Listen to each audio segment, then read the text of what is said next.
اعوذ باللہ من الشیطان اللعین الرجیم بسم اللہ الرحمن الرحیم الحمد للہ رب العالمین والصلاة والسلام علی اشرف الانبیاء والمرسلین ثم الصلاة والسلام علی اہل بیت طیبین الطاہرین المعصومین۔ برادران و خاران عزیز، سورۃ الفجر سے متعلق کچھ تفسیری نکات آپ کی خدمت میں عرض ہو رہے ہیں۔ اللہ تبارک و تعالیٰ کا ارشاد ہو رہا ہے آیا نمبر 6 میں کہ بسم اللہ الرحمن الرحیم الم تر کیف فعل ربک بعاد، کیا آپ نے اس میں غور و فکر نہیں کیا کہ تمہارے پروردگار نے قوم عاد کے ساتھ کیا کیا؟ ارم ذات العماد، اور اس شہر ارم جو ستونوں والا شہر تھا اس کا کیا انجام کیا؟ التی لم یخلق مثلها فی البلاد، کہ وہ ایسا شہر تھا کہ جس کی مثال شہروں میں نہیں ملتی۔ وثمود الذین جابوا الصخر بالواد، اور قوم سمود جو کہ پہاڑوں کو کاٹ کے گھر بناتی تھی اس کا کیا انجام ہوا؟ وفرعون ذی الاوتاد، اور فرعون جو کہ صاحب قوت تھا اس کا ہم نے کیا انجام کیا؟ الذین طغوا فی البلاد، یہ وہ ساری قومیں تھیں جنہوں نے شہروں میں طغیان برپا کیا اور ان کے اندر طغیانی آئی۔ فاکثروا فیہا الفساد، اور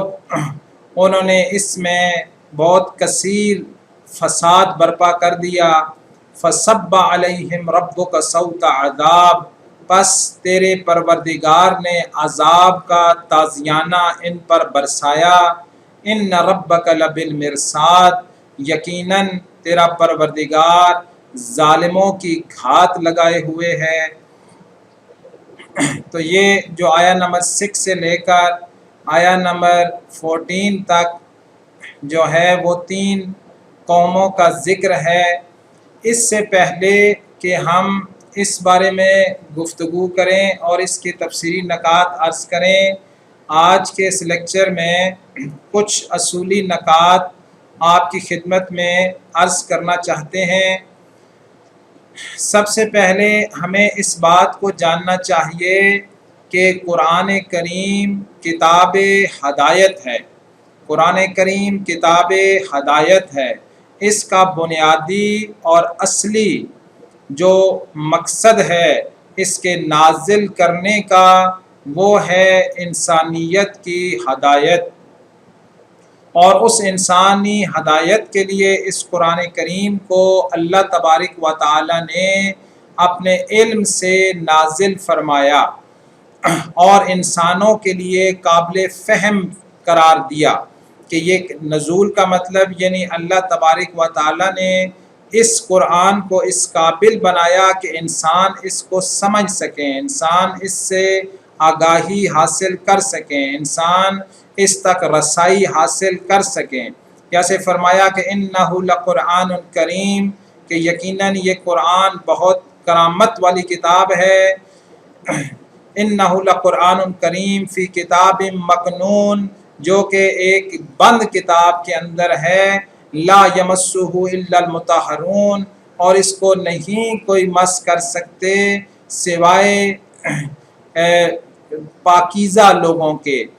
یا اس کو کوئی مس نہیں کر سکتا تھا سوائے پاکیزہ لوگوں کے۔ پس پھر کیا ہوا کہ تنزیل اللہ تبارک و تعالی نے تنزیل من رب العالمین، عالمین کے رب نے اس کو نازل کیا، یعنی قابل فہم بنایا، انسانوں کے لیے دسترس میں دے دی، جو کہ مقربین پروردگار اللہ کے مقرب بندوں اور فرشتوں کے علاوہ جس تک کسی کی رسائی نہیں تھی اس کو انسانوں کے لیے قابل فہم بنا دیا۔ یہ اس کی تنزیل ہو گئی۔ تو اس قرآن کا بنیادی فلسفہ یہ ہے کہ انسانوں کو ہدایت کی جائے، ان کو گمراہیوں سے، اندھیروں سے نکالا جائے اور ان کو صراط مستقیم کی طرف ہدایت کی جائے، تاکہ دنیا و آخرت میں یہ انسان جو ہیں وہ کامیاب ہو سکیں۔ تو اس یہ جو تمہید جو اس لیے عرض کر رہا ہوں کہ اس چیز کو ہمیں سامنے رکھتے ہوئے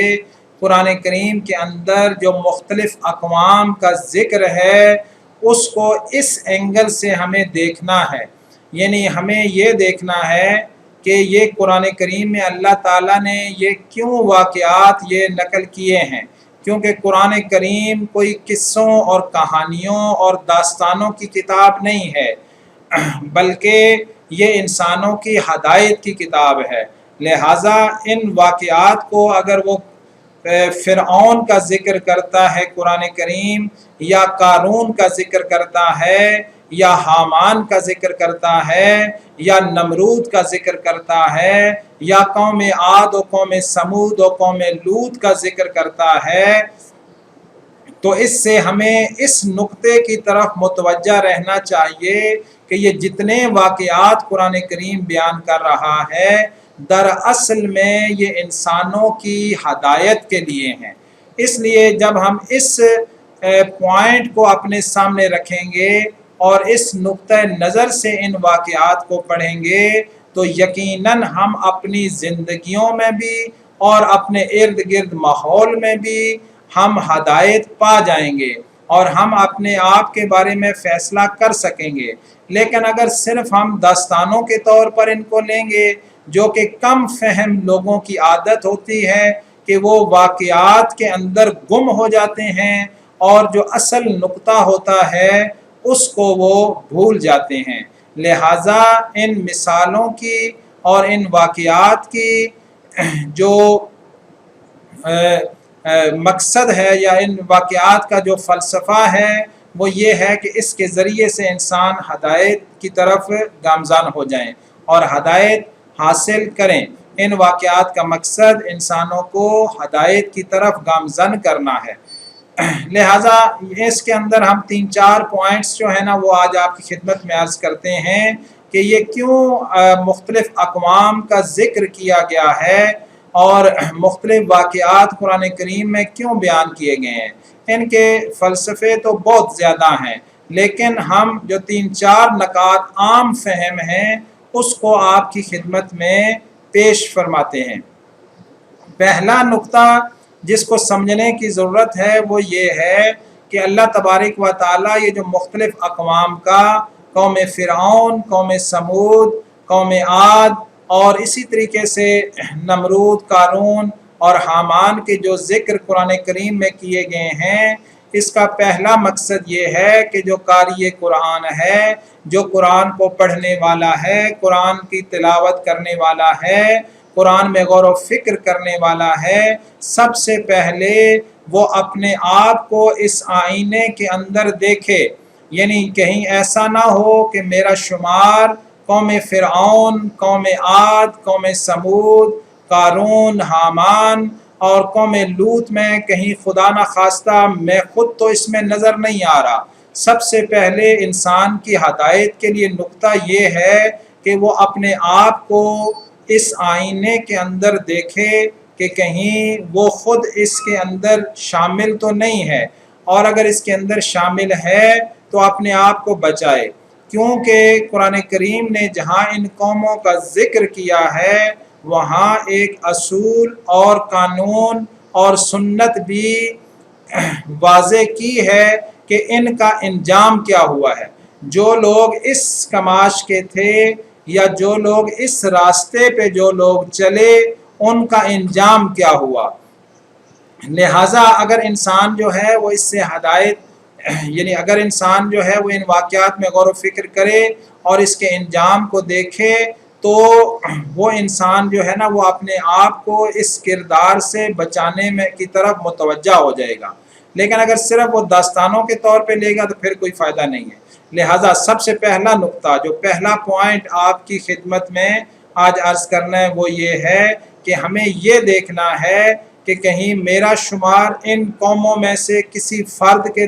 میں تو نہیں ہو رہا، ان قوموں کے کسی فرد میں میرا شمار تو نہیں ہو رہا، اور اگر میرا شمار اس میں ہو رہا ہے تو اس سے مجھے اپنے آپ کو نکالنا ہے۔ یہ پہلا نقطہ ہے۔ اور دوسرا نقطہ اس میں جو ان واقعات کے اندر پوشیدہ ہے وہ یہ ہے کہ اگر میں خود اس قوم میں میرا شمار نہیں ہوتا اور اللہ تعالیٰ نے مہربانی کی اور میں اپنے آپ کو ایسے لوگوں میں سے ہونے سے میں نے بچا لیا، تو اس کے بعد مجھے اپنے ارد گرد کے ماحول میں اور دائیں بائیں جو مختلف اقوام ہیں اور مختلف جو حکمران ہیں ان کے بارے میں مجھے غور و فکر کرنا ہے کہ آیا کہ کہیں ایسا تو نہیں ہے کہ مجھے اپنے بارے میں تو شناخت ہو لیکن دائیں بائیں کے بارے میں میرے اندر بصیرت نہ ہو۔ لہذا دوسرا نقطہ یہ ہے کہ انسان جتنی بھی دنیا میں اقوام ہیں جو اس کی دسترس میں ہیں، جن سے اس کا واسطہ پڑتا ہے، یا گھر کے اندر یا معاشرے کے اندر یا محلے کے اندر یا جہاں بھی وہ رہتا ہے، اس علاقے میں، اس شہر میں، اس آبادی میں، اس گاؤں میں، تو اس کو جاننا چاہیے کہ یہ باقی لوگ کس کیٹیگری میں ہیں۔ قرآن کریم کے معیار کے اوپر، انہی واقعات کے معیار کے اوپر اس انسان کو دیکھنا چاہیے کہ ان کا بیہیویئر کس قسم کا ہے۔ کہیں یہ بھی قوم عاد و سمود اور قارون و حامان و فرعون کے راستے پہ تو نہیں چل رہے۔ لہٰذا قرآن کریم جہاں پہ انسان کی ہدایت کرتا ہے وہاں انسان کو بصیرت بھی عطا کرتا ہے، انسان کو فرقان عطا کرتا ہے۔ ان تتقوا اللہ یجعل لکم فرقانا، کہ اگر تم تقوی الہی اختیار کرو گے تو اللہ تبارک و تعالی آپ کو فرقان دے دے گا۔ فرقان یعنی فرق کی صلاحیت دے دے گا، آپ کو حق اور باطل میں فرق کرنے کی پہچان عطا کر دے گا، ایک ایسا میزان اور ترازو دے دے گا، اور آپ کو ایسی سوجھ بوجھ اور سمجھ عطا کر دے گا اور ایسی نورانیت عطا کر دے گا کہ آپ جو ہے وہ حق اور باطل میں تشخیص دینے کی صلاحیت حاصل کر لیں گے۔ لہٰذا قرآن کریم انسان کو نفسیات کا ماہر بھی بنا دیتا ہے کہ جب وہ انسان غور و فکر کرتا ہے تو انسان کو ایسی چیزوں کے ذریعے سے، واقعات کے ذریعے سے، ان کے کردار کے ذریعے سے، ان کے اعمال کے ذریعے سے یہ انسانوں کی پہچان کروا دیتا ہے۔ لہٰذا وہ انسان جو غور و فکر سے قرآن پڑھتا ہے وہ انسانوں کی پہچان کا ملکہ اپنے اندر پا لیتا ہے، اور وہ انسانوں کو پہچان لیتا ہے کہ کون انسان حق پر ہے اور کون انسان باطل پر ہے۔ اور یہ انسان کی عملی زندگی میں بہت اہم چیز ہے کہ انسان اس چیز کو جان جائے کہ کون حق پر ہے اور کون باطل پر ہے۔ اور یہ جو ماضی کے تلخ واقعات جو ہوئے ہیں اور آج تک ہو رہے ہیں، ان کی ایک بنیادی وجہ یہ ہے کہ انسان حق اور باطل کی تشخیص نہیں کر پاتا، اور وہ اگر تشخیص کر پاتا تو یقیناً وہ اہل حق کا ساتھ دیتا، لیکن جب اس کے پاس تشخیص نہیں ہوتی تو پروپیگنڈے، میڈیا اور لوگوں کے جو باتیں ہیں اور پروپیگنڈے ہیں اور شیطانوں کے جو وسوسے ہیں، یہ انسانوں کو حق کی بجائے باطل کے ساتھ کھڑا کر دیتے ہیں۔ بلکہ آپ دیکھیں گے کہ اکثریت باطل کے ساتھ ہے، یعنی بصیرت نہیں ہے ان لوگوں میں۔ اگر بصیرت انسانوں میں آ جائے تو وہ ہمیشہ اہل حق کے ساتھ ہوگا اور اس کی کامیابی یقینی ہے انشاءاللہ تعالی۔ تیسرا پوائنٹ جو آج کا آپ کی خدمت میں عرض کرنا ہے وہ یہ ہے کہ رسول اللہ صلی اللہ علیہ وآلہ وسلم اور ان کے اہل بیت کی دل جوئی کے لیے یہ اللہ تعالیٰ نے واقعات کا نزول کیا ہے۔ یعنی یہ واقعات اس لیے بیان کیے ہیں کہ پیغمبر اکرم صلی اللہ علیہ وآلہ وسلم جو کہ رہبر الہی ہیں اور نبوت اور رسالت اور امامت کے مرتبہ پر فائز ہیں، وہ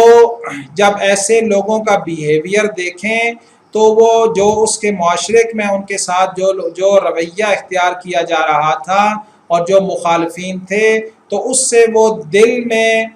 پریشان نہ ہوں، بلکہ اللہ تعالیٰ نے یہ واقعات نازل کر کے ان کی حوصلہ افزائی فرمائی کہ آپ دیکھیے اور غور کریں کہ ہم ان سے زیادہ طاقتور قوم ہیں۔ ٹھیک، الم تر کیف فعل ربک باصحاب الفیل، کیا آپ نے نہیں دیکھا کہ ہم نے ہاتھی والوں کا کیا انجام کیا؟ الم تر کیف فعل ربک بعاد، کیا آپ نے نہیں دیکھا کہ ہم نے قوم عاد کے ساتھ کیا کیا؟ یعنی آپ اے میرے حبیب، آپ ان سے دل برداشتہ نہ ہوں اور اس سے پریشان نہ ہوں، اس سے پہلے ان سے زیادہ طاقتور گروہوں کا ہم نے یہ انجام کیا ہے، لہٰذا آپ استقامت دکھائیے اور صبر سے کام لیں اور استقامت کے ساتھ اپنے راستے پہ گامزن رہیں اور اللہ کے دین کی سربلندی کے لیے آپ آگے بڑھتے جائیں۔ اس لیے کہ گرچہ کہ اہل حق کی تعداد کم ہی کیوں نہ ہو، اور یہ واقعات ان کی دل جوئی کے لیے تھے تاکہ یہ ہمیشہ حق کے مقابلے میں استقامت دکھائیں، اور انہوں نے دکھائی، آپ نے بھی دکھائی اور آپ کے اہل بیت نے بھی دکھائی۔ جیسے کربلا کا واقعہ ہے تو ایک طرف بہت قلیل ہے اور ایک طرف لشکروں کے لشکر ہیں، لیکن حق نے سرنگوں نہیں ہونا، یہ بات یاد رکھنی ہے کہ حق نے کبھی اس باطل کے آگے نہیں جھکنا، تاکہ چراغ حق جو ہے وہ ہمیشہ روشن رہے۔ یہ نہ ہو کہ حق جو ہے وہ باطل کے آگے جھک جائے، اور اگر حق باطل کی، جیسے قرآن کریم میں اللہ تعالیٰ فرماتا ہے، بسم اللہ الرحمن الرحیم، جیسے اللہ تعالیٰ سورۃ المومنون میں، سورۃ المومنون آیا نمبر 71 میں اللہ تعالیٰ کا یہ ارشاد ہو رہا ہے کہ وَلَوِ اتَّبَعَ الْحَقُّ أَهْوَاءَهُمْ، اگر حق ان کی خواہشات کی پیروی کرتا، لَفَسَدَتِ السَّمَاوَاتُ وَالْأَرْضُ وَمَنْ فِيهِنَّ، تو جو آسمانوں اور زمین میں اور جو کچھ ان کے درمیان ہے اس میں فساد برپا ہو جاتا۔ اگر حق جو ہے وہ ان کی احوا، کیونکہ جب انسان کا اللہ سے رابطہ نہیں ہوگا تو پھر خواہشات ہوں گی۔ یہ جتنے بھی یہ طبقے ہیں، یہ حامان و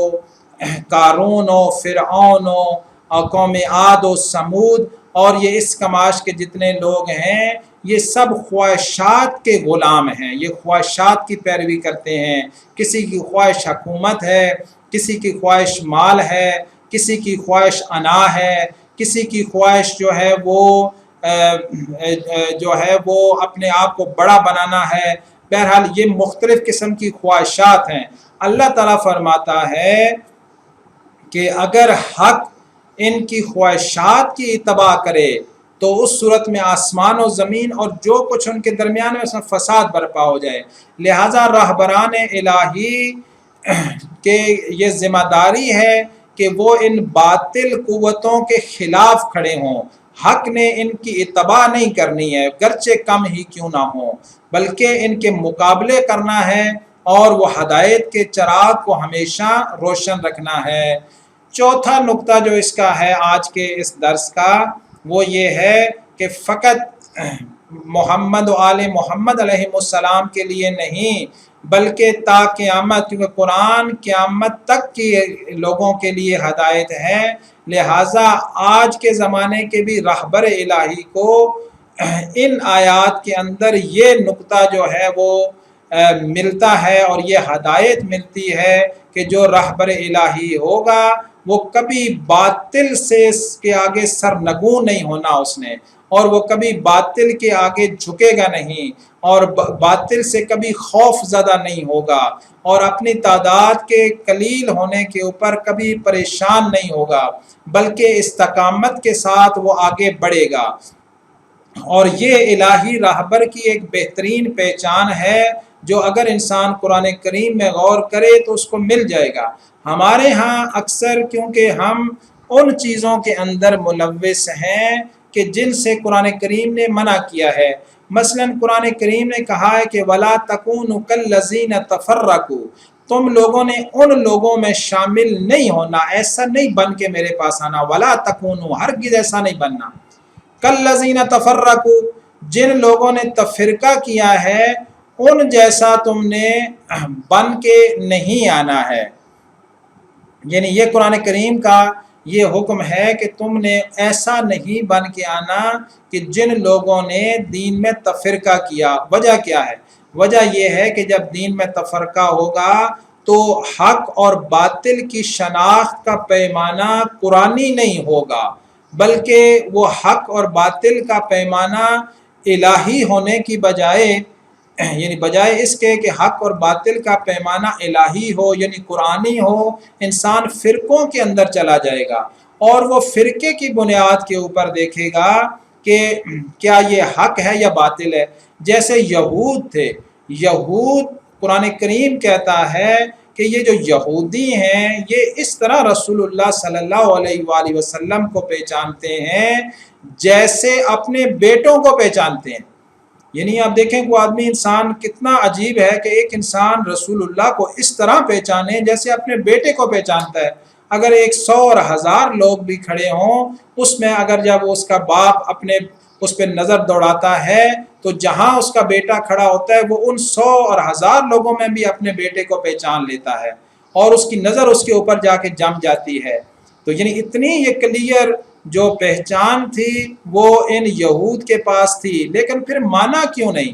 اس کے اوپر آپ قرآن کریم میں غور کریں کہ کیوں نہیں مانا۔ اسی فرقہ واریت کی وجہ سے نہیں مانا کہ انہوں نے کہا کہ ہم میں سے نہیں ہے، یعنی رسول اللہ ہم میں سے نہیں آئے ہیں لہٰذا ہم نہیں مانتے ہیں۔ یعنی پیمانہ کیا بنا؟ پیمانہ بنا کہ یہودیوں میں سے ہوں۔ یہودی کیا ہے؟ ایک فرقہ ہے، ایک جو ہے گروہ ہے۔ یہ گروہ کہتا ہے ہم میں سے ہوں تو ٹھیک ہے، نہ ہو تو ٹھیک نہیں ہے۔ اور اسی کو آج آپ دیکھ لیجئے کہ آج مسلمانوں کے اندر ایک راہبر حق کھڑا ہوا ہے۔ آپ خود غور و فکر کریں کہ حضرت امام خمینی رضوان اللہ تعالی اور آج کے زمانے میں سید علی خامنائی کون سے ذاتی مفادات حاصل کر رہے ہیں؟ آج اگر اسرائیل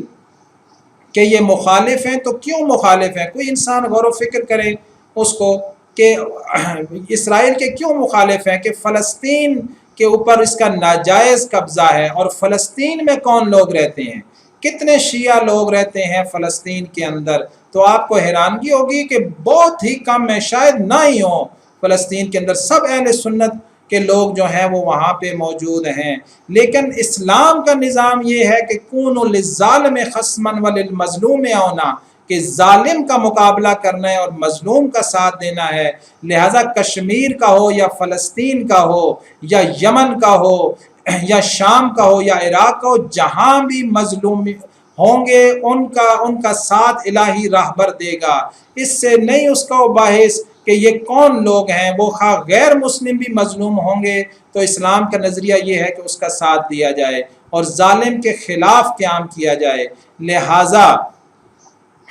اگر انسان ان فرقوں کی جنگوں سے باہر نکل جائے اور اس بت پرستی سے توبہ کر لے تو اس کے لیے بالکل واضح ہے حق، کہ اس کے سامنے نظر آ جائے گا کہ کون اہل حق ہیں اور کون اہل باطل ہیں، کون آج کے طاغوت اور فرعون کے مقابلے کے لیے کھڑا ہے، کون سیرت رسول اللہ اور انبیاء کی سیرت پر عمل کر رہا ہے اور کون اس کی مخالفت میں یعنی کون منافقین کے راستے پہ چل رہا ہے جو نام نہاد مسلمان ہیں لیکن طاغوت کے آگے سرنگوں ہیں اور طاغوت کو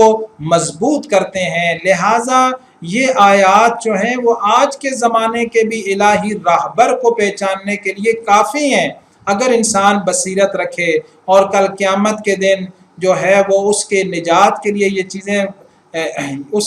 اس کے لیے ایک کل قیامت کے دن وہ یہ نہیں کہہ سکے گا کہ مجھے تو پتہ نہیں تھا، جبکہ اللہ تعالیٰ اسے کہے گا کہ یہ آیات تو آپ کے سامنے تھیں۔ اس لیے بعض لوگ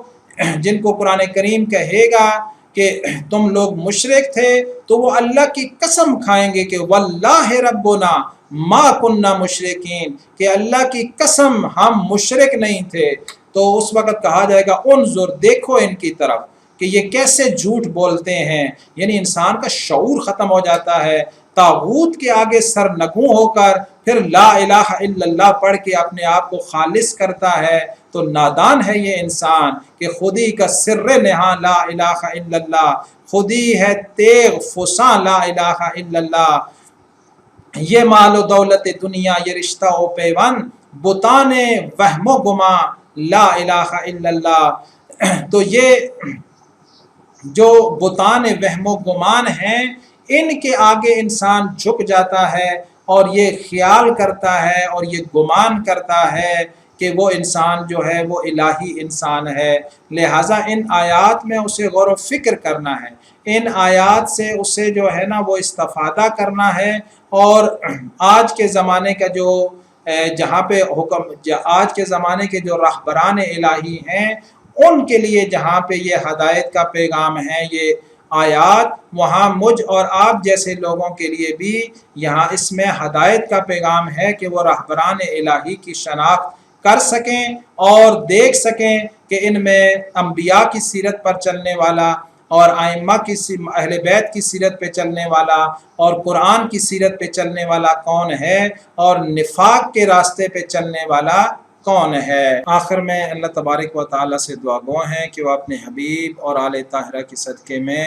ہمیں قرآن کریم کی ان آیات میں غور و فکر کرنے اور اس پر عملی زندگی میں اس پر عمل کرنے کی توفیق عنایت فرمائے، اور ہمارے اندر بصیرت عنایت فرمائے تاکہ ہم ہر زمانے کے ظالم ستمگر قوموں اور حکمرانوں کو پہچان سکیں، اور اس کے مقابلے میں جو لوگ اہل حق ہیں اور جو حق کے رہبران ہیں ان کی شناخت کی اللہ تبارک و تعالی ہمیں توفیق عنایت فرمائے۔ والسلام علیکم ورحمۃ اللہ۔